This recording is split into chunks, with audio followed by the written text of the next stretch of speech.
folks. Man, another week has got behind us. I present to you all Gladiole and hope that you all are doing well, you and your families and so forth. It's now winter. Yesterday was fall. Today is winter.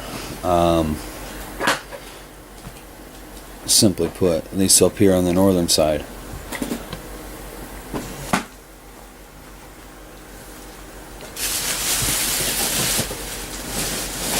He thinks he's sneaking.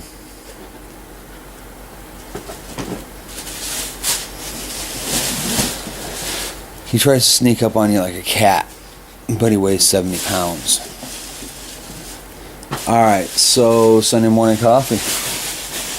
Oh, here we go. We got coffee and a pit bull.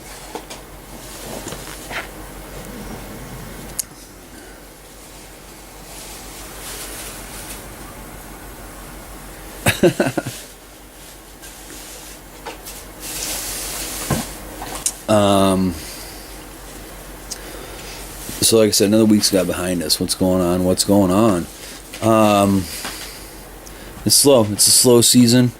You know, we got the projects in the shop we're working on. So you're going to see some more of that.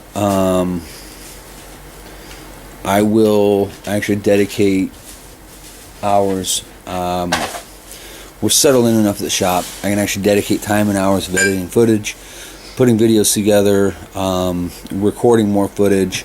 These are like a New Year's resolution type of deal for me. I want to be able to give you guys a couple, 3 videos a week aside from my bull session on Sundays. I'm tired of looking at my feed and seeing SMC. Oh, shop video, SMC. We'll just call it a hiatus I've taken. My discipline's been off. That's what it is. There you go. Take it or leave it. Sorry, folks. Alright, so up and coming, new stuff happening. Like I said, I'm going to get more footage out. I've just been so occupied with the shop. Last couple of weeks I've been sick, and that sucks. So there it is. I'm putting out a series. I look around, and when I first started doing this, I was looking around, and every now and again I pop up again and see what's going on. There's always things I want to see, always things I want to find. I want to know how guys set up their areas for what they're working on, how they're working. I like to see how folks utilize space appropriately.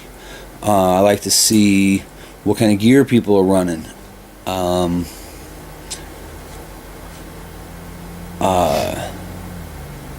How do you, basic organization. How do you, I'm one of those people. In my acetylene cart, for instance, I've got everything on my acetylene cart for doing oxy. Cutting, brazing, heating, welding.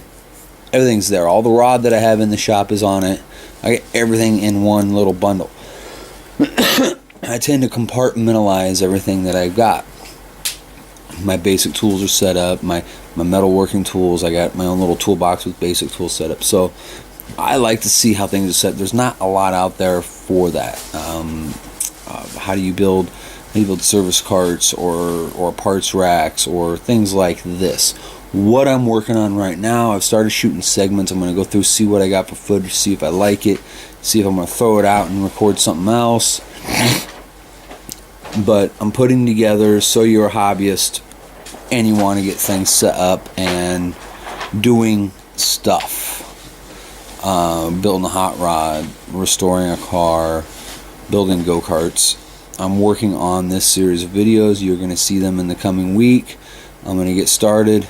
Going to be a lot of this, a lot of talk. I'm going to show you around the shop. I'm going to show you compartmentalized areas in the shop and the gear I use and why. And then we'll go on into utilizing some of that equipment for simple little projects and things. And y'all can work along with me. Y'all can be like, this guy's a jackass, and move on. You guys can throw out comments or suggestions as we go through this series.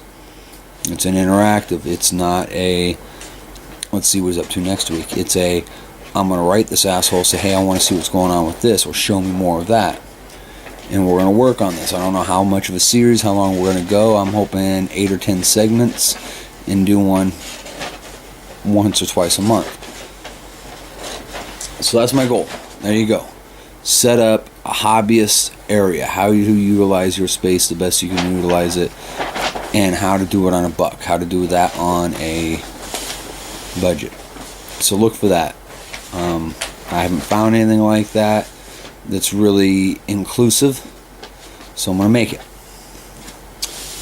Other than that, looks like well, it's gonna be an interesting new year. World events, topics up to date. My goodness, I had suspected that there would be officers of the law getting executed in their cars by spring. Well, it's happening.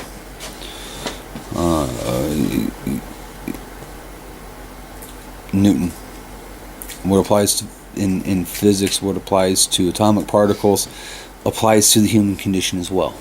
Every action has an equal and opposite reaction, and it's happening. So put your seats in the full upright position, buckle your fucking seatbelt, hold on, because I think it's going to be an interesting ride for the next few months. We either see a systemic reform or a systemic collapse. Just an opinion. I'm just a student of history. If you look at histories of civilizations and nations around the world, we're at the point of reset button. And it's a bloody mess when that happens. So, we'll see. Can we stave off the curse of every other nation that's come and gone? Every other civilization that's come and gone? I don't know. I don't think we can. I don't think it'll completely collapse into a Dark Ages type of scenario, but the world we know and see now, it's over. It's going to be a completely different aspect soon. So all the further I'm getting into that, we'll move on to other brighter things. We've got, well, let's just say I'm blessed, and I hope that everybody out there can find equal blessings as I've attained in my life. And all the little things. The big things are still eluding me. There's a cat. But that's Nubs, by the way. Because, yeah, that's why she's Nubs.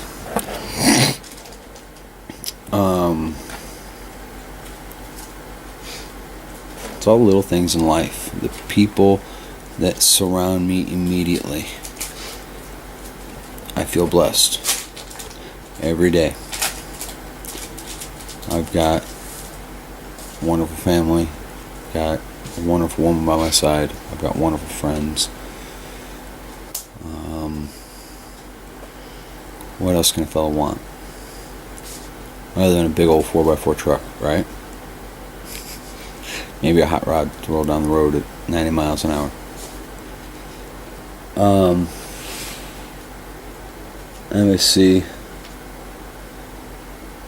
We're going to start working on next year's business plan, business model. We're going to shake some stuff up, shift some stuff around.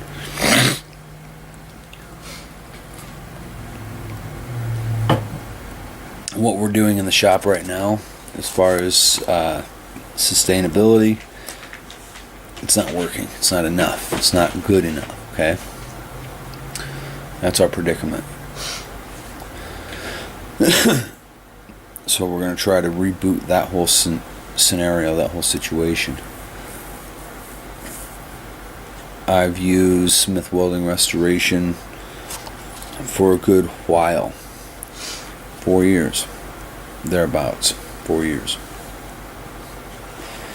As basically a parent company, corporation now, LLC now, to house whatever it is I'm going to be doing from here on. We will be opening the chapter of Boneyard Customs in the near future. And I'm hoping with that to brand, to revitalize, to reboot Jeremy and I, to get our heads in spaces where, to get our heads in sync with what we need to be doing, where we need to be going with the company. So that's going to be a terrifying and exciting journey.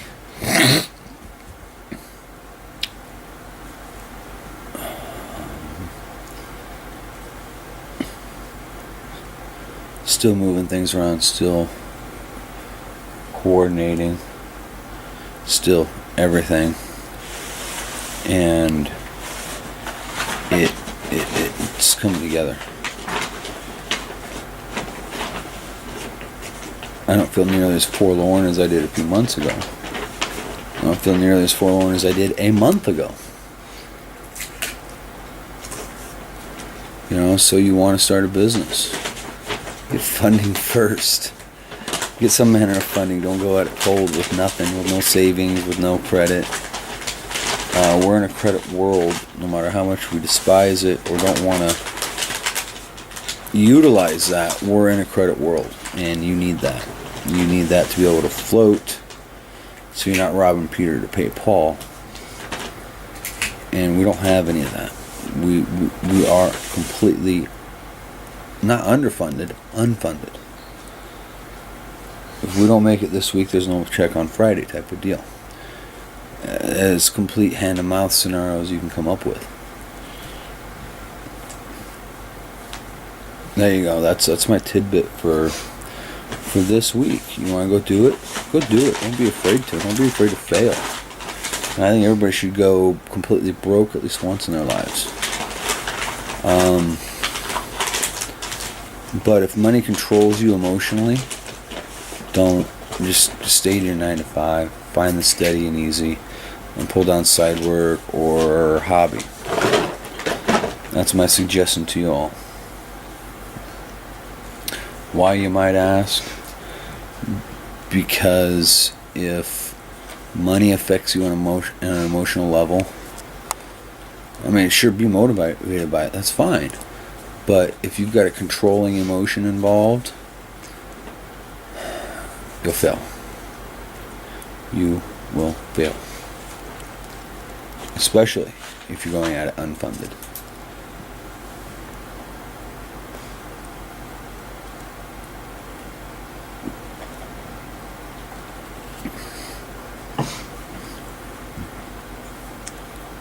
We're facing a lot of big hurdles. We're facing, here's one for you. We've been using the same paint supplier for 4 years. In the last month and a half, I've had more mistints than I have in the last 4 years. We've got a significant rapport with this company, with this shop. I think it's a new line of paint they're peddling that makes it affordable for me to do car lot cars with their paint. But if they don't get me the fucking color match, they're worthless to me. And that pains me on a personal level. I've become at least friendly acquaintances with the people that work there and run that shop. Where they can't get me my paint, I could do something else.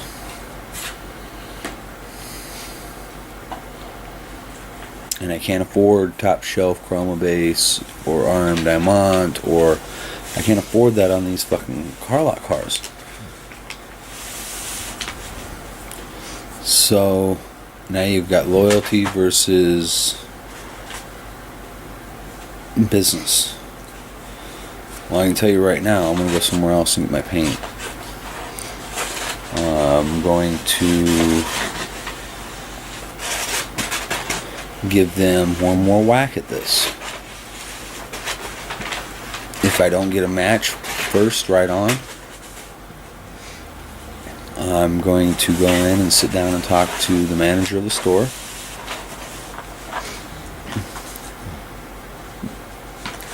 We've already had a long discussion on the last one. a paint job we had to do this week. And here's where it falls on me as my error. I got so complacent using this vendor. I would get the paint, I'd dab a little bit out of the can and dab it on the car and go. And fucking shoot. And I would get a match and we'd move on. 1 out of 60, 50 cars. We're talking less than 0.5%, Most of the cars matched perfectly. And a few of them were passable. And,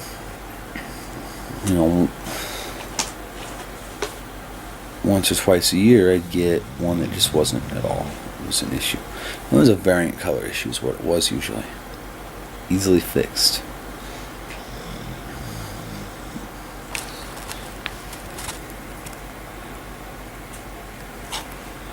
He's snoring. Little bastard's snoring. So, I'm going to give him another shot. I will supply them with a color sample, a color code, make, model, year. See what they can do for me. If they fuck it up, I'll have the conversation.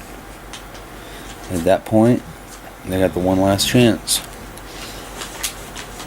We're a small shop. We don't utilize a lot of material, maybe $1,000 a month in miscellaneous material. Give or take. We got months we'll go through a couple $3,000 through them, and then other months we only go through a few hundred.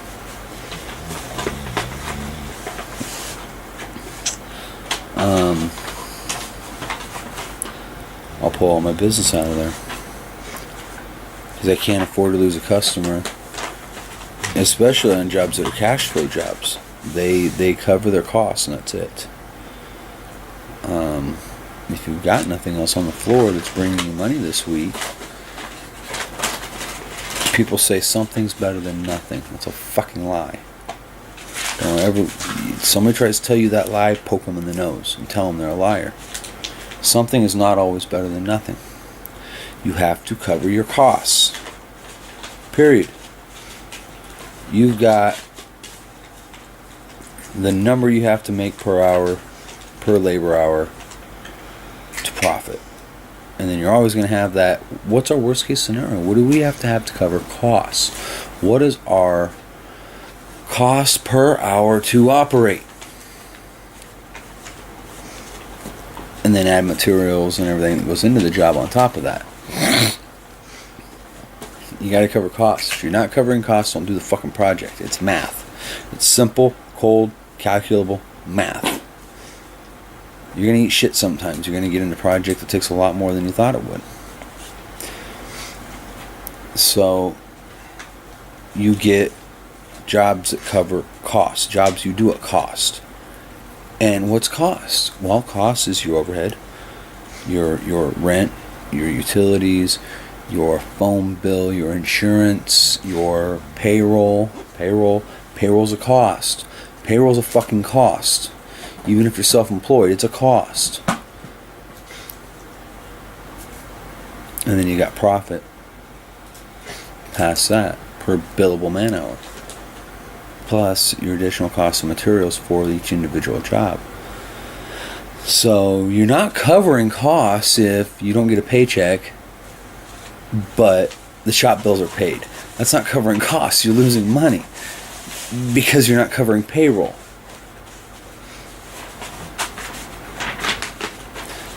There you go. You have to cover costs. Everybody's costs are going to be different depending on your overhead expenses, your static expenses each month. I'm not going to tell you what your costs should be at. I'm not going to tell you what your profit line should be at because it's variable. It changes everywhere and with everyone. So, go out there and do the jobs, but if they don't cover costs, kick them down the line. And you got to know when to pull back on a project, give a deposit back, and send it down the road. Last week we did that. We had a set of rims a kid wanted polished up, and I started cleaning them. I spent a couple hours just getting muck and grime off these rims, and I got to looking at it, and the alloys were so damaged they needed painted is what they needed to do, or sandblast them and deal with a satin finish rather than a high polish. I called them up, said, you need to come in here, I need to show you this, we need to discuss options.